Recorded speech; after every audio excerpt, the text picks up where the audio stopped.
일부 메이저의 꿈 혁명의 불씨가 켜지다. 자, 이제 보세요. 모든 이야기는 영국 시골의 장원 농장에서 시작됩니다. 이 농장주 존스, 술이랑 친하고 동물들한테는 완전 무책임한 인간입니다. 사료도 제대로 안 주고 기분 나쁘면 채찍까지 휘두르는 딱 이래서 반란이 나는구나 싶은 인물이죠. 그런데 어느 날 밤 농장의 가장 존경받는 늙은 수태지 메이저가 동물들을 몰래 불러 모아요. 왜냐? 꿈을 꿨는데 그게 심상치가 않았거든요. 얘들아, 우리가 왜 이렇게 고생만 하냐? 문제는 인간이다. 라며 일장 연설을 합니다. 그리고 분위기가 달아오를 때 메이저가 한 곡 뽑습니다. 바로 동물들의 해방을 꿈꾸는 노래, 짐승들의 노래. 이 노래가 뭐냐면요, 쉽게 말해 동물 버전의 독립군가입니다. 그날이 오면 하면서 전 동물들이 호응하죠. 이 장면이 전체 혁명의 출발점입니다. 메이저의 말 한마디, 노래 한 곡이 동물들의 마음속에 우리도 바꿀 수 있나? 라는 희망을 심어요. 2부 혁명 점화. 메이저의 죽음과 첫 반란. 자, 이제 보세요. 1부에서 혁명의 씨앗이 뿌려졌죠. 그런데 놀라운 일이 벌어집니다. 메이저가 연설을 하고 며칠 지나지 않아 조용히 숨을 거둬요. 이게 왜 중요하냐면요, 그의 말이 유언이 되어버립니다. 동물들 입장에서는 이대로 살면 안 되겠다는 생각이 훨씬 강해지는 거죠. 그런데 상황은 더 최악으로 치닫습니다. 농장주 존스가 또 술 퍼마시고 사료 주는 것도 까먹고 기분 나쁘다고 동물들을 채찍질하기까지 해요. 여기서 동물들의 인내심 딱 터집니다. 어느 날 배고파서 쓰러질 지경인데도 존스는 또 술만 마시고 야, 이건 아니다. 동물들 사이에 불만이 폭발하고 결국 자연발생적 반란이 일어나요. 동물들의 첫 반란은 계획된 혁명이라기보다 더 이상 버틸 수 없어서 터져버린 생존 반란이에요. 자, 그래서 어떻게 됐냐? 존스와 그의 하인들이 놀라서 막대기 들고 쫓아오는데 굶주린 동물들이 일제히 들이받고 발톱 긁고 뿔받고 난리가 나죠. 결국 인간들은 농장에서 완전히 쫓겨나고 이곳은 동물들의 땅이 됩니다. 마치 수십 년 억눌리던 감정이 한 번에 터져나온 듯한 카타르시스. 동물들이 처음으로 느낍니다. 우리가 스스로를 지킬 수 있다. 그리고 혁명의 상징처럼 농장의 이름도 바뀌죠. 장원농장, 동물농장. 이제 동물들의 새로운 역사 시작입니다. 3부도 천재돼지 나폴레옹 vs 스노우볼. 자, 이제 보세요. 혁명이 성공하고 인간을 몰아낸 동물농장. 근데 평화는 잠깐입니다. 슬그머니 권력의 그림자가 드리워지기 시작하죠. 혁명 이후 자연스럽게 지도자로 떠오른 애들이 있었어요. 바로 두 마리의 돼지, 나폴레옹과 스노우볼입니다. 둘 다 똑똑하긴 한데 성향이 완전 달라요. 먼저 나폴레옹. 덩치 크고 말수는 적은데 뒤에서 차근차근 권력을 모으는 스타일. 말보다 행동보다 음흉한 계산이 앞서는 타입이죠. 쉽게 말하면 묵직한 정치꾼. 반면 스노우볼은 완전 달라요. 머리 좋고 말도 잘하고 이상과 계획이 넘쳐나는 스타일. 혁명의 순수성과 비전을 중요하게 여기는 이론가에 더 가까워요. 위원회 만들고 교육시키고 개선책 내고 일복도 많고 진짜 열심히 해요. 혁명은 성공했지만 혁명 후의 세상을 어떻게 만들 것인지에 대해 두 돼지는 완전히 다른 방향을 보고 있었다. 동물들은 처음엔 둘 다 믿었어요. 둘이 힘 합쳐서 우리 농장을 멋지게 만들겠지. 근데 천만에요. 둘은 첫날부터 사사건건 부딪혔습니다. 스노우볼이 말하면 나폴레옹은 반대, 나폴레옹이 아이디어 내면 스노우볼이 반대. 정책도 교육도 일하는 방식도 전부 충돌. 이쯤 되면 농장 분위기요. 혁명 직후의 감동은 사라지고 은근한 편가르기, 따져보기, 고개 갸웃거리기가 시작됩니다. 게다가 나폴레옹에게는 비장의 무기가 하나 있어요. 혁명이 끝났다고 끝이 아니죠. 이제 시작입니다. 권력을 누가 잡느냐, 그 권력을 어떻게 쓰느냐. 동물농장은 조용히 하지만 확실히 두 조각으로 갈라지는 중이었습니다. 사부 풍차 논쟁. 이상 vs 권력의 첫 충돌. 자, 이제 보세요. 혁명 이후 가장 뜨거운 쟁점이 하나 생깁니다. 바로 풍차 건설 문제. 여기서부터 두 돼지의 성향 차이가 아주 극명하게 드러나요. 먼저 스노우볼. 얘는 진짜 이상가형이에요. 여러분, 풍차를 지으면 전기가 생기고 겨울철 난방도 되고 노동시간을 줄일 수 있어요. 듣기만 해도 미래형 농장이죠. 동물들도 솔깃합니다. 힘든 노동 줄어든다는데 누가 안 좋겠어요. 근데 나폴레옹은 딱 등장해서 한마디 합니다. 풍차, 절대 안 돼. 이유? 겉으로는 그럴싸하게 설명하지만 사실상 속마음은 딱 하나예요. 스노우볼의 영향력 커지는 게 싫은 것. 풍차 논쟁은 기술 발전에 대한 철학의 차이가 아니라 권력 주도권 싸움의 신호탄이었다는 점. 동물들은 혼란스러워합니다. 스노우볼 말도 맞는 것 같고 나폴레옹 말도 그럴싸한데 누굴 따라야 하지? 그 와중에 스노우볼은 농장 설계도 들고 와서 어찌나 열정적으로 설명하는지 동물들이 그의 말에 좀 더 기울기 시작해요. 오, 스노우볼이 더 똑똑한가 보다. 이런 분위기. 근데 잠깐. 나폴레옹이 가만히 있었을까요? 절대 아닙니다. 그는 이미 뒤에서 조용히 그것을 준비하고 있었어요. 그것? 바로 자기가 몰래 키우던 비밀 병기. 풍차 논쟁은 겉으로 보면 의견 충돌이지만 내부적으로는 권력의 균형추가 서서히 스노우볼 쪽으로 기울기 시작하는 결정적 시점이었어요. 오부개들을 풀어라. 스노우볼 축출 사건. 자, 이제 보세요. 풍차 논쟁이 점점 스노우볼 쪽으로 기울자 나폴레옹이 드디어 움직입니다. 이 장면이요. 동물농장 전체에서 권력의 본색이 처음 드러나는 순간이에요. 농장 회의가 열리고 스노우볼이 마지막으로 풍차 계획을 발표합니다. 동물들은 점점 그의 말에 끄덕끄덕. 오, 이거 진짜 해볼만 하네. 분위기 좋았죠. 그때 나폴레옹이 조용히 일어납니다. 입 한번 털고 딱 한마디 하죠. 개들을 풀어라. 순간 우르르르. 그동안 아무도 보지 못했던 덩치 큰 개 9마리가 난입합니다. 입에는 송곳 같은 이빨, 눈은 피눈 같고.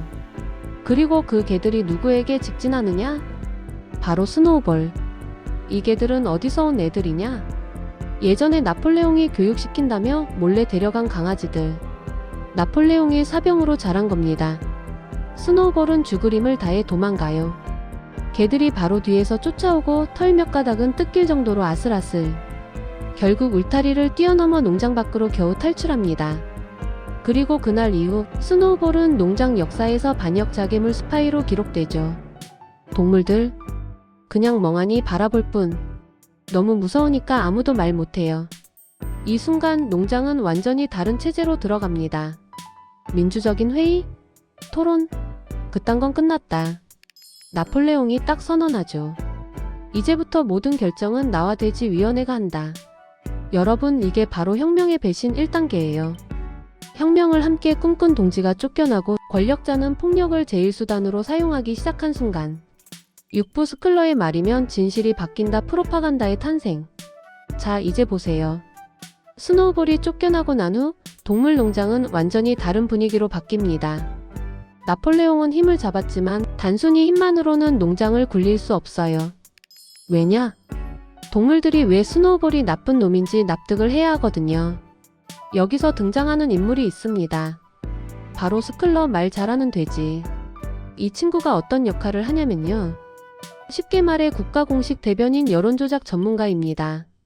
자, 스노우볼이 쫓겨난 바로 다음날 동물들이 어리둥절해 있으니까 스킬러가 뚜벅뚜벅 나와서 이렇게 말합니다.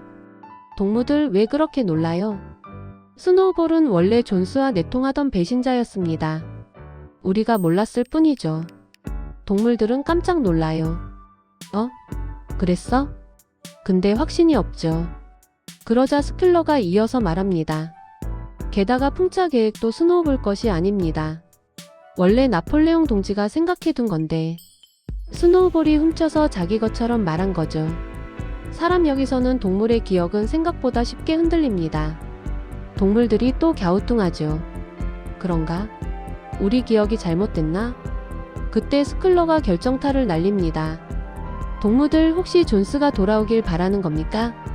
이 한마디면 끝. 더 이상 아무도 반박 못합니다. 존스의 그림자만 꺼내도 동물들은 입을 다물어요. 이렇게 농장은 총칼로만 지배되는 게 아니라 말, 정보 조작, 감정 컨트롤로 운영되기 시작했습니다. 나폴레옹의 독재는 스킬러의 입을 통해 정당성을 얻은 거죠. 그리고 이때부터 농장의 모든 공식 기록, 모든 사건의 해석권은 돼지들, 그 중에서도 스클러가 독점하게 됩니다. 이제 진실은 의미가 없어요. 스클러가 말하면 그게 진실이 되는 시대가 온 겁니다. 7부 풍차 건설 시작. 노동의 지옥이 열린 날.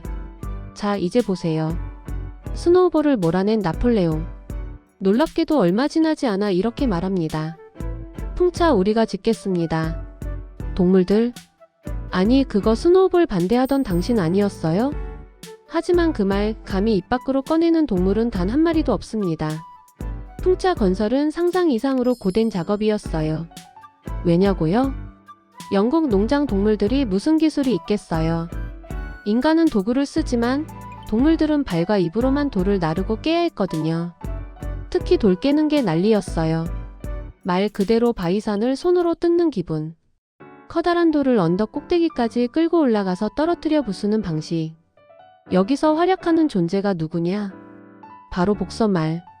일할 시간이면 일한다. 나폴레옹 동지는 항상 옳다. 이 두 문구가 그의 좌우명이죠. 힘세고 성실하고 헌신적. 동물들은 복서를 보며 감동합니다. 저 친구가 있으니까 우리 농장이 돌아가는 거야. 그런데 문제는 복서 같은 영웅이 있다는 사실이 나폴레옹에게 큰 복이면서도 동물들에게는 큰 비극의 씨앗이라는 점입니다. 왜냐면 복서 같은 존재가 열심히 일하는 만큼 다른 동물들은 그래 그냥 참고 하자라고 체념해버리거든요. 이게 독재 체제가 딱 원하는 분위기죠. 풍차 공사는 끝도 없고 식량은 점점 부족해지고 노동시간은 더 길어지고 동물들은 점점 말라갑니다. 근데 이상하게도 돼지들은 살이 쪄요. 이유? 스클러가 언제나 이렇게 말합니다. 동무들, 우리 돼지는 두뇌 노동을 합니다. 우리가 영양분을 충분히 섭취해야 농장이 유지됩니다. 동무들이 우리를 믿어야 합니다. 이 한마디면 끝. 동물들은 고개를 끄덕이며 돌아갑니다. 아무도 반박하지 못해요. 그리고 이 지옥 같은 노동의 끝에서 곧 대형 사건이 터집니다. 진짜 혁명 이후 최대 충격. 8부 풍차 파괴. 그리고 시작된 스노우볼 사냥. 자, 이제 보세요. 온 농장이 몇 달 동안 피땀 흘려 만든 풍차. 그런데 어느 날 밤 엄청난 바람이 몰아치고 다음날 아침 동물들이 나가보니 풍차가 완전히 박살이 나 있는 겁니다. 벽은 무너지고 날개는 부러지고 기둥은 쓰러지고 그야말로 동물들의 희망이 한순간에 무너져버린 거죠. 동물들은 멍하니 서서 울먹입니다. 우리가 이렇게 고생해서 만든 건데. 이 장면 진짜 비극이에요. 그런데 여기서 나폴레옹이 등장합니다. 딱 걸음을 멈추고 풍차 잔해를 보더니 코를 킁킁 대더니 갑자기 이렇게 외쳐요. 스노우볼이다. 스노우볼이 와서 풍차를 부쉈다. 동물들, 순간 분위기 급반전. 슬픔에서 분노로. 뭐? 스노우볼이 또? 그 배신자가? 동물들은 과학적 사고를 하지 못해요. 풍차가 왜 무너졌지? 이런 생각보다 스노우볼이 그럴 놈이지. 이게 먼저 떠오르는 환경이 되어버린 거죠. 그리고 스클러가 곧장 등장해 기름을 붓습니다. 동무들, 우리가 각종 증거를 찾고 있습니다. 스노우볼은 밤마다 몰래 들어와 농장을 방해하고 있습니다. 문이 왜 삐걱거리지? 스노우볼 짓. 사료가 부족하네?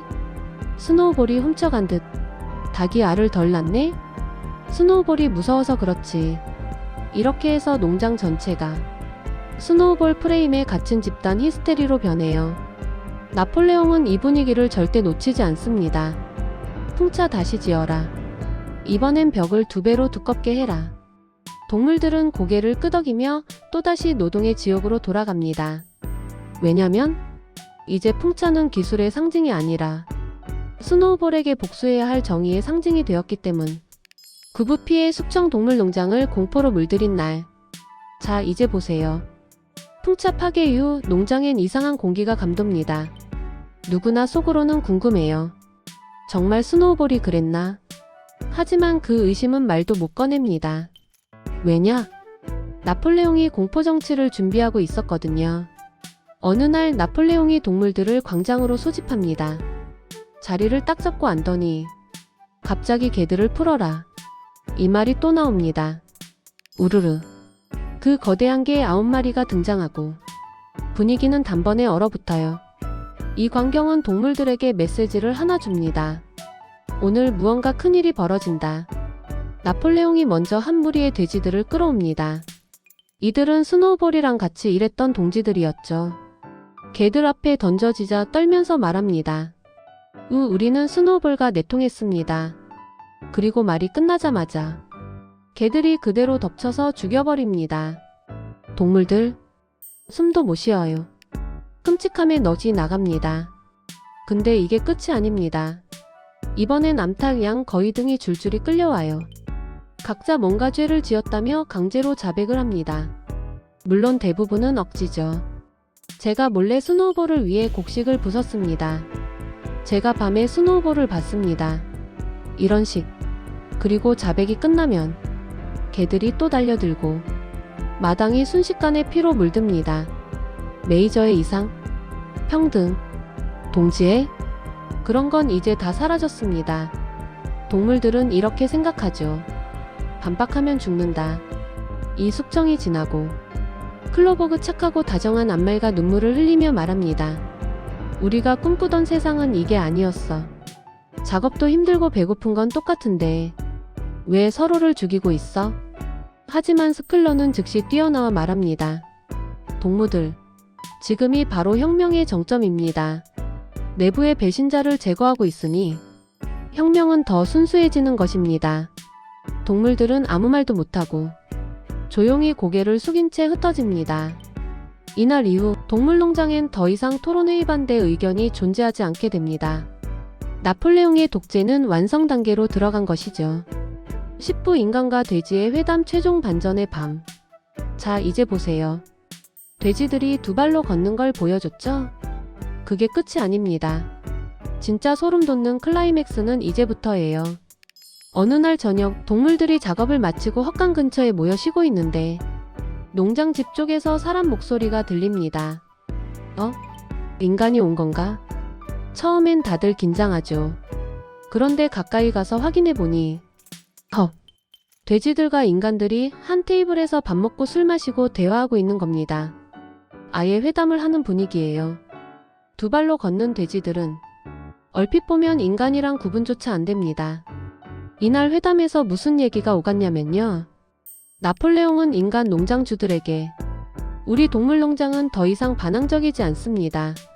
옛날 혁명 슬로건은 모두 폐기했습니다. 이런 말까지 하죠. 인간들은 박수를 치고 당신들 돼지는 정말 훌륭한 지도자들입니다. 라고 칭찬합니다. 동물들은 창문 밖에서 이 장면을 보고 목이 타들어가는 듯한 충격을 받습니다. 저기 앉아있는 건 우리 지도자인가? 아니면 인간인가? 그런데 진짜 사건은 지금부터예요. 카드 게임을 하던 인간과 돼지들이 갑자기 언성을 높이며 싸우기 시작합니다. 누가 속였네, 카드가 바뀌었네. 소리치고 얼굴 붉히고 테이블 치고 난리가 나죠. 동물들이 창문에 달라붙어 지켜보는데 문제는 창문 안의 모습이 너무 이상합니다. 인간 얼굴? 돼지 얼굴? 헷갈리기 시작하는 거예요. 누가 인간이고 누가 돼지였는지 점점 구분이 안 됩니다. 표정도 말투도 몸짓도 탐욕도 똑같아졌거든요. 그리고 마지막 문장. 동물들과 독자에게 남는 가장 유명한 장면이죠. 돼지들의 얼굴과 인간들의 얼굴 사이에서 도무지 차이를 알아볼 수 없었다. 혁명은 성공한 줄 알았지만 결국 기존 억압자 인간을 몰아내고 새로운 억압자 돼지를 만든 것 뿐이었습니다. 11부 복서의 비극 동물농장 최고의 눈물 장면. 자, 이제 보세요. 동물농장 전체에서 가장 슬프고 가장 가슴 아픈 장면이 어디냐고 묻는다면 단연 복서의 최후입니다. 복서가 어떤 존재였죠? 힘세고 성실하고 헌신적인 진정한 노동자. 혁명 이후 누가 뭐라 해도 가장 먼저 일어나고 가장 늦게까지 일하는 말이었죠. 그의 좌우명은 두 가지였습니다. 나는 더 열심히 일하겠다. 나폴레옹 동지는 항상 옳다. 이 두 문장이 얼마나 비극적이게 작용하는지 이제 나옵니다. 세월이 흐르고 풍차공사 농장 1 전투까지 겹치면서 복서의 몸은 점점 망가져갔어요. 근데 복서는 절대 쉬지 않습니다. 조금만 더 풍차 완성만 보면 이게 그의 유일한 꿈이었거든요. 그러다 어느 날 복서가 무거운 돌을 끌다가 드디어 힘이 풀려 쓰러집니다. 몸은 일어나려 하지만 다리는 말을 듣지 않아요. 동물들은 깜짝 놀라 수의사를 부르자 하고 난리가 납니다. 며칠 후 마차가 도착해 복서를 데려가요. 동물들은 울면서 말합니다. 복서야 꼭 나아서 돌아와. 그런데 벤자민 지혜로운 당나귀 그 마차를 보고 갑자기 소리칩니다. 멈춰. 저건 수의사 마차가 아니다. 도살자 마차다. 복서를 잡으러 온 거야. 동물들은 충격에 빠져 마차를 쫓아가지만 힘없고 지친 몸으로 따라잡을 수가 없습니다. 마차는 그렇게 멀어지고 복서는 두 번 다시 돌아오지 않았습니다. 그리고 며칠 뒤 돼지들은 뜬금없이 이렇게 말합니다. 동무들 오해가 있었습니다. 마차의 글씨는 예전 주인의 흔적일 뿐이며 복서는 병원에서 최선을 다해 치료받다 편히 눈을 감았습니다. 그리고 이어지는 말. 복서의 희생을 기리기 위해 오늘 저녁 돼지들만 특별히 맥주를 마시겠습니다. 이건 독재가 노동자를 대하는 방식의 가장 잔혹한 상징이에요. 복서는 혁명의 상징, 노동의 상징, 희생의 상징, 버려진 도구. 이 순서를 그대로 밟으며 가장 비극적인 최후를 맞았습니다. 12부 동물과 인간의 구분이 사라지다 결말과 메시지 완성. 어느 저녁 동물들은 일과를 마치고 조용히 농장집을 바라봅니다. 안에서는 돼지들과 인간들이 함께 식사를 하고 웃고 술 마시고 카드놀이를 하고 있어요. 이제 돼지들은 완전히 인간처럼 행동합니다. 옷을 입고 잔을 들고 테이블에 앉아 인간의 말투와 표정까지 그대로 따라하죠. 동물들은 슬며시 창문 가까이로 다가가 몰래 들여다봅니다. 그리고 바라보는 동안 정말 기괴한 현상을 경험하게 됩니다. 돼지와 인간이 말다툼을 해요. 서로 악을 쓰고 책상을 내리치고 표정이 험악해지는데 그 순간 동물들은 깨닫습니다. 누가 돼지고 누가 인간인지. 돼지는 인간처럼 살찌고 양복을 입고 인간은 돼지처럼 욕하고 탐욕적이고 얼굴 표정과 제스처가 너무 닮아 있습니다. 창문 밖에서 지켜보던 동물들은 말없이 멈춰 서서 바라봅니다. 메이저가 말하던 혁명, 평등한 세상, 노동이 해방되는 유토피아는 사라졌고 지금 이 집 안에는 똑같이 탐욕스럽고 똑같이 독재적인 두 존재가 마주 앉아 있는 겁니다. 그리고 조지 오웰은 소설의 마지막 문장을 이렇게 적었죠. 창밖에서 바라보던 동물들은 이제 돼지의 얼굴과 인간의 얼굴 사이에서 도무지 차이를 알아볼 수 없었다. 동물농장은 혁명 성공 스토리가 아닙니다. 혁명 이후 어떻게 이상이 사라지는지를 보여주는 정치 권력 구조의 교과서예요. 메이저가 남겼던 꿈, 모든 동물이 평등한 세상. 그 이상은 실현되지 못했습니다. 모든 동물은 평등하지 않다. 그리고 어떤 존재들은 절대로 평등해질 생각이 없다. 이것이 동물농장의 결말이자 우리가 기억해야 할 가장 큰 메시지입니다.